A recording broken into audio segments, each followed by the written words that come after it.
Évangile selon Matthieu, chapitre 7. Ne jugez pas afin que vous ne soyez pas jugés, car du jugement dont vous jugerez, vous serez jugés, et de la mesure dont vous mesurerez, il vous sera mesuré. Et pourquoi regardes-tu le fétu qui est dans l'œil de ton frère, et tu ne t'aperçois pas de la poutre qui est dans ton œil? Ou comment dis-tu à ton frère, « Permets, j'ôterai le fétu de ton œil » et voici, la poutre est dans ton œil.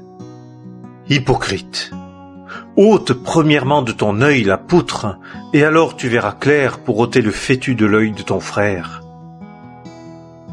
Ne donnez pas ce qui est sain aux chiens, ni ne jetez vos perles devant les pourceaux, de peur qu'ils ne les foulent à leurs pieds, et que, se retournant, ils ne vous déchirent. Demandez, et il vous sera donné. Cherchez, et vous trouverez. Heurtez, et il vous sera ouvert. Car quiconque demande reçoit, et celui qui cherche trouve, et à celui qui heurte, il sera ouvert. Ou quel est l'homme d'entre vous qui, si son fils lui demande un pain, lui donne une pierre, et s'il demande un poisson, lui donne un serpent? Si donc vous, qui êtes méchants, vous savez donner à vos enfants des choses bonnes, combien plus votre Père qui est dans les cieux donnera-t-il de bonnes choses à ceux qui les lui demandent? Toutes les choses donc que vous voulez que les hommes vous fassent, faites-les leur, vous aussi, de même. Car c'est là la loi et les prophètes. Entrez par la porte étroite, car large est la porte, et spacieux le chemin qui mène à la perdition, et nombreux sont ceux qui entrent par elle. Car étroite est la porte, et resserré le chemin qui mène à la vie, et peu nombreux sont ceux qui le trouvent. Or, soyez en garde contre les faux prophètes qui viennent à vous en habits de brebis, mais qui, au-dedans, sont des loups ravisseurs. Vous les reconnaîtrez à leurs fruits. Cueille-t-on du raisin sur des épines ou des figues sur des chardons? Ainsi, tout bon arbre produit de bons fruits, mais l'arbre mauvais produit de mauvais fruits. Un bon arbre ne peut pas produire de mauvais fruits, ni un arbre mauvais produire de bons fruits. Tout arbre qui ne produit pas de bons fruits est coupé et jeté au feu. Ainsi, vous les reconnaîtrez à leurs fruits. Ce ne sont pas tous ceux qui me disent « Seigneur, Seigneur » qui entreront dans le royaume des cieux, mais celui qui fait la volonté de mon Père qui est dans les cieux. Plusieurs me diront en ce jour-là « Seigneur, Seigneur, n'avons-nous pas prophétisé en ton nom? N'avons-nous pas chassé des démons en ton nom? Et n'avons-nous pas fait beaucoup de miracles en ton nom ?» Et alors je leur déclarerai « Je ne vous ai jamais connus. Retirez-vous de moi, vous qui pratiquez l'iniquité. » Quiconque donc entend ces miennes paroles et les met en pratique, je le comparerai à un homme prudent qui a bâti sa maison sur le roc. Et la pluie est tombée, et les torrents sont venus, et les vents ont soufflé et ont donné contre cette maison, et elle n'est pas tombée, car elle avait été fondée sur le roc. Et quiconque entend ces miennes paroles et ne les met pas en pratique, sera comparé à un homme insensé qui a bâti sa maison sur le sable. Et la pluie est tombée, et les torrents sont venus, et les vents ont soufflé, et ont battu cette maison, et elle est tombée, et sa chute a été grande. Et il arriva que, quand Jésus eut achevé ses discours, les foules s'étonnaient de sa doctrine, car il les enseignait comme ayant autorité et non pas comme leurs scribes. Évangile selon Matthieu, chapitre 8.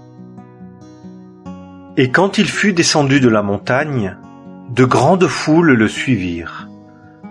Et voici, un lépreux s'approchant, se prosterna devant lui, disant « Seigneur, si tu veux, tu peux me rendre net. » Et Jésus, étendant la main, le toucha, disant, « Je veux, sois net. » Et aussitôt il fut nettoyé de sa lèpre. Et Jésus lui dit, « Prends garde de ne le dire à personne, mais va, montre-toi au sacrificateur et offre le don que Moïse a ordonné pour qu'il leur serve de témoignage. » Et comme il entrait dans Capernaum, un centurion vint à lui, le suppliant et disant, « Seigneur, mon serviteur est couché à la maison, atteint de paralysie, horriblement tourmenté. » Et Jésus lui dit, « J'irai, moi, et je le guérirai. » Et le centurion répondit et dit, « Seigneur, je ne suis pas digne que tu entres sous mon toit, mais dis seulement une parole, et mon serviteur sera guéri. Car moi aussi, je suis un homme placé sous l'autorité d'autrui, ayant sous moi des soldats, et je dis à l'un, va, et il va, et à un autre, viens, et il vient, et à mon esclave, fais cela, et il le fait. » Et Jésus, l'ayant entendu, s'en étonna, et dit à ceux qui le suivaient, « En vérité, je vous dis, je n'ai pas trouvé, même en Israël, une si grande foi. Et je vous dis que plusieurs viendront d'Orient et d'Occident, et s'assiéront avec Abraham et Isaac et Jacob dans le royaume des cieux. Mais les fils du royaume seront jetés dans les ténèbres de dehors, là seront les pleurs et les grincements de dents. » Et Jésus dit au centurion, « Va, et qu'il te soit fait comme tu as cru. » Et à cette heure-là, son serviteur fut guéri. Et Jésus, étant venu dans la maison de Pierre, vit la belle-mère de Pierre couchée là et ayant la fièvre. Et il lui toucha la main, et la fièvre la quitta, et elle se leva et le servit.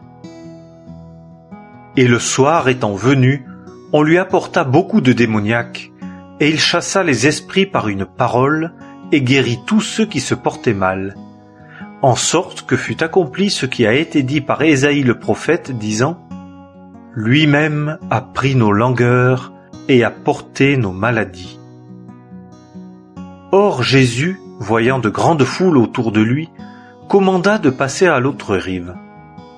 Et un scribe s'approchant lui dit, « Maître, je te suivrai où que tu ailles. » Et Jésus lui dit, « Les renards ont des tanières et les oiseaux du ciel ont des demeures, mais le Fils de l'homme n'a pas où reposer sa tête. » Et un autre de ses disciples lui dit, « Seigneur, permets-moi de m'en aller premièrement et d'ensevelir mon Père. » Mais Jésus lui dit, « Suis-moi, et laisse les morts ensevelir leurs morts. » Et quand il fut monté dans la nacelle, ses disciples le suivirent.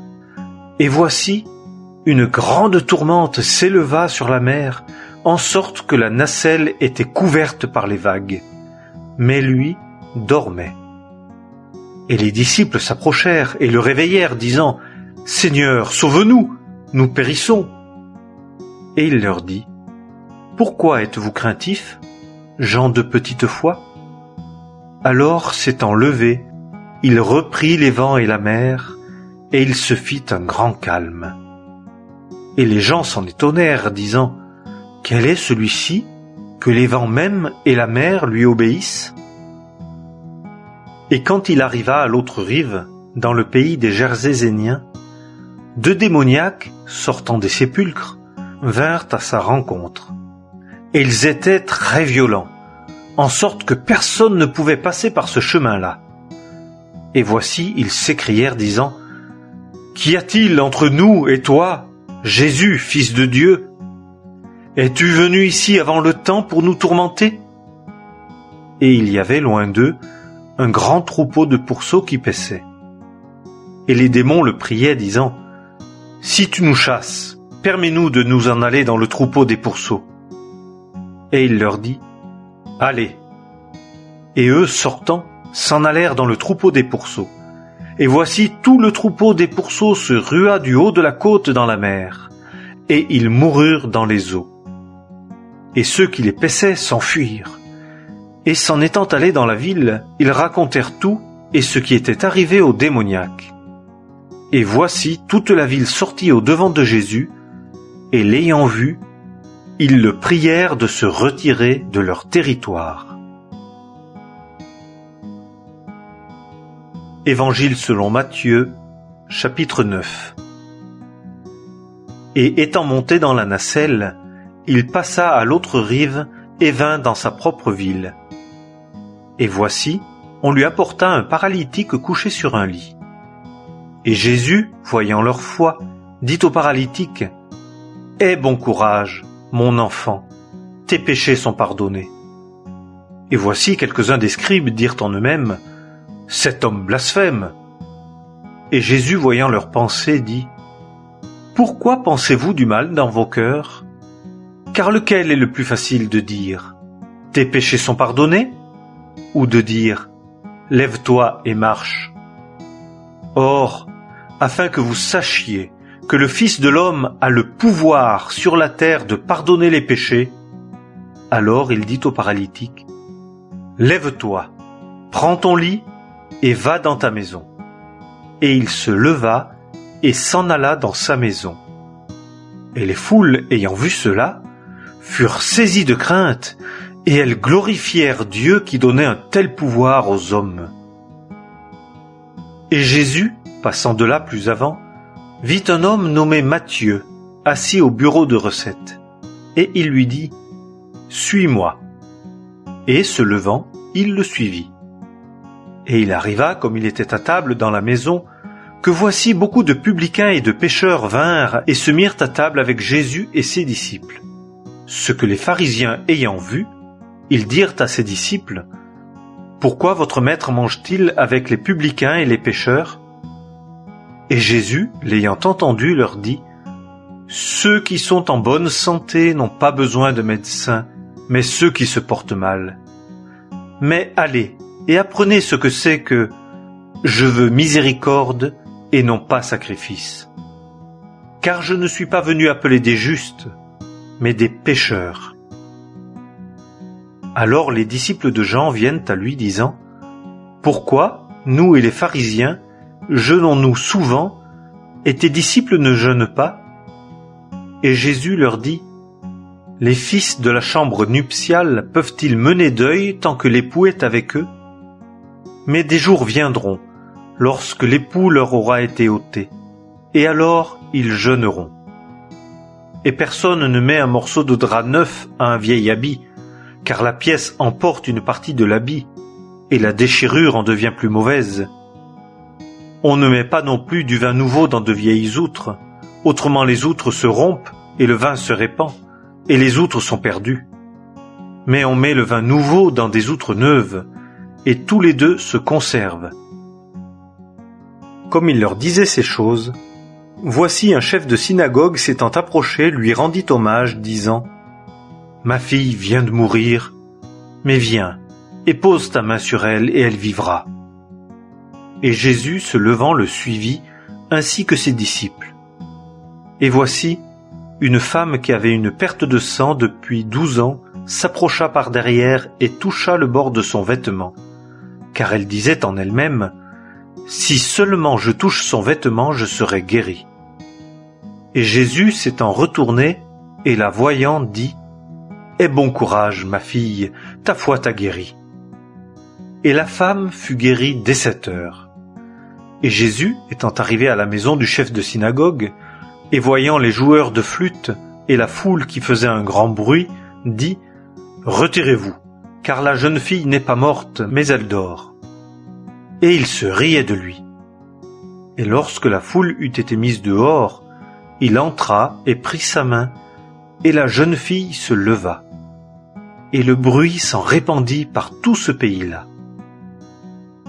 Et comme Jésus passait de là plus avant, 2 aveugles le suivirent, criant et disant : « Aie pitié de nous, fils de David !» Et quand il fut arrivé dans la maison, les aveugles vinrent à lui.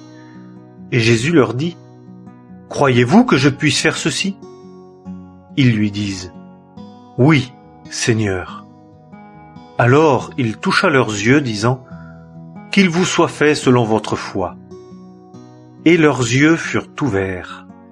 Et Jésus leur parla sévèrement, disant, « Prenez garde que personne ne le sache. » Mais eux, étant partis, répandirent sa renommée dans tout ce pays-là. Et comme il sortait, voici, on lui amena un homme muet, démoniaque. Et le démon ayant été chassé, le muet parla.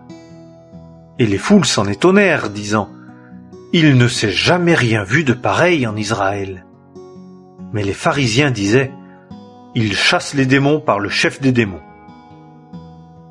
Et Jésus allait par toutes les villes et par les villages, enseignant dans leurs synagogues et prêchant l'évangile du royaume, et guérissant toute maladie et toute langueur.